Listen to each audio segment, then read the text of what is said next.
Right now we're thinking indexing will be the hardest part because our intake and shooter prototypes have already proven that that's going to be fast and we haven't had any jamming with those.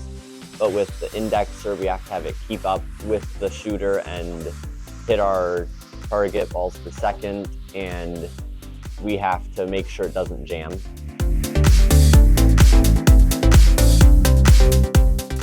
We've been using different methods to think of building the robot this year. We've talked through the entire process and looked at the game this year to actually think of good parts to use. We've started prototyping earlier, designing those, and from that our prototypes have been a lot better with actual testing.